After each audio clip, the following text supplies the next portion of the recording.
Cake খেতে আমরা সকলেই ভীষণ পছন্দ করি। বাচ্চাদের স্কুলে টিফিন বক্স হিসেবে বা বিকেলে জলখাবারে কিংবা চায়ের সাথে আমরা সবসময় কিন্তু দোকানের কেক খেয়ে থাকি। এখন থেকে দোকানে না গিয়েও কীভাবে ঘরে থাকা উপকরণ দিয়ে কেক বানিয়ে নিতে পারবে সেটাই আজকে তোমাদের সাথে শেয়ার করতে চলেছি। নমস্কার বন্ধুরা, বাণীর হেসেলের রকমারি রান্না নিয়ে আমি চলে এসেছি। আমার চ্যানেলে তোমাদের সবাইকে স্বাগত জানাই। কেকটিকে তৈরি করার জন্য আমি এখানে কেক টিনটাকে আগে তৈরি করে নিচ্ছি। কেক টিনের গায়ে কোনোভাবে যাতে জল না থাকে সেদিকে খেয়াল রাখবে। এরপরে কিছুটা পরিমাণে তেল এইরকম একটা ব্রাশের সাহায্যে ঠিক এইভাবে আমি গ্রিস করে নিচ্ছি। এতে আমার কেকটাকে ডিমোল্ড করে নিতে সুবিধা হবে। এখন এর মধ্যে কিছুটা গুঁড়ো ময়দা ঠিক এইভাবে ছড়িয়ে কোটিং করে নিচ্ছি। আর এক্সট্রা যে ময়দা সেটা কিন্তু আমি রেখে দেব। দেখো আমার কোটিং হয়ে গেছে। এইবার একটা মিক্সিং জার নিয়েছি, এর মধ্যে দিয়ে দিচ্ছি 1/4 কাপ চিনি। তোমাদের ঘরে যেই রকম পাত্র থাকে সেই পাত্র অনুযায়ী কিন্তু সমস্ত কিছুর মাপটা দিয়ে নেবে। তো চিনিটাকে আমি খুব ভালো করে গুঁড়ো করে নেব। আজকে আমি কোনো রকম বিটার ছাড়াই তোমাদের কেক তৈরি করে দেখাবো, শুধুমাত্র একটা মিক্সিং জার থাকলেই হবে। তো আমি এখানে দেখো চিনিটাকে ঠিক এইরকমভাবে গুঁড়ো করে নিয়েছি। এর মধ্যে দিয়ে দিচ্ছি 1/4 কাপ সাদা তেল। এখানে তেলের পরিবর্তে বাটার বা ঘিও ব্যবহার করতে পারো।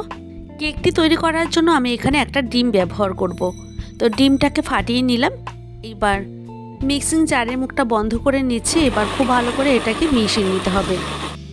একবার তোমাদের দেখিয়ে দিচ্ছি মিশ্রণটিকে। দেখো আমি ঠিক এই রকমভাবে তৈরি করে নিয়েছি। কোনো রকম হ্যান্ড পিটার ছাড়াও খুব সুন্দর কিন্তু ঘরেই কেক তৈরি করা যায়।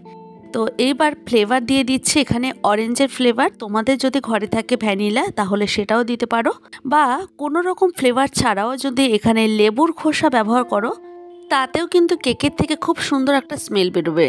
এইবার দিয়ে দিচ্ছি এর মধ্যে 1 teaspoon baking powder, 1/2 teaspoon baking soda, আর দিয়ে দিচ্ছি মেজারিং কাপের 1 কাপ ভর্তি করে ময়দা, দিয়ে দিচ্ছি 1/2 কাপ দুধ। এখন জারের মুখটা বন্ধ করে খুব ভালো করে মিশ্রণটিকে তৈরি করে নিতে হবে। এবার একটু ঘন মনে হচ্ছে তাই সামান্য একটু জল ব্যবহার করছি। মানে এখানে 1/2 কাপের মতো দুধ আর 1/2 কাপ জল ব্যবহার করলাম।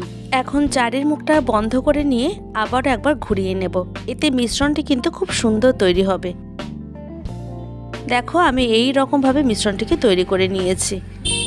আমি আজকে কেকটাকে মাইক্রোওভেনে তৈরি করে দেখাবো, তাই মাইক্রোওভেনটাকে প্রিহিটে বসিয়ে দিয়েছি। এখন কেক টিনের মধ্যে মিশ্রণটিকে ঢেলে নিলাম। এখন ঠিক এই রকমভাবে আমি ট্যাপ করে নিচ্ছি। তোমরা যদি গ্যাসের ওভেনে করো তাহলে একই রকম পদ্ধতিতে প্রথমে প্রিহিটে বসিয়ে নিয়ে তারপরে 40 থেকে 50 মিনিটের জন্য বেক করতে দিলেই হবে। তো আমি এখানে 35 মিনিট টাইম দিয়ে দিয়েছি। এইবার 35 মিনিট পর তোমাদের ফিরে এসে দেখাচ্ছি কেকটা কীরকম স্পঞ্জি হয়েছে। দেখো আমি কেকটাকে বার করে নিয়েছি মাইক্রোওভেন থেকে। এবার 5 থেকে 10 মিনিটের মতো ঠান্ডা করে নিয়ে আমি ডিমোল্ড করে নেব একটা নাইফের সাহায্যে। কোনো রকম হ্যান্ড বিটার বা ইলেকট্রিক বিটার ছাড়াও যে এত সুন্দর ঘরে একটা কেক তৈরি করে নেওয়া যায় মিক্সিং জারে, তোমরা যদি একবার করো তাহলে বুঝতে পারবে কেকটা কতটা স্পঞ্জি হবে। তো দেখো কতটা স্পঞ্জি হয়েছে, তোমাদের একবার কেটে দেখিয়ে দিচ্ছি। দেখো কতটা স্পঞ্জি হয়েছে।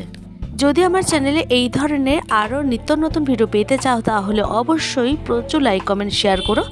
তোমাদের একটা লাইক আর একটা কমেন্ট আমাকে আরও নতুন ভিডিও তৈরি করা মোটিভেট করে। দেখা হবে নেক্সট কোনো ভিডিওতে। ভালো থাকবে প্রত্যেকেই, আর তোমরাও সবাইকে ভালো রেখো। আমার পাশে এইভাবে থাকার জন্য তোমাদেরকে অসংখ্য ধন্যবাদ।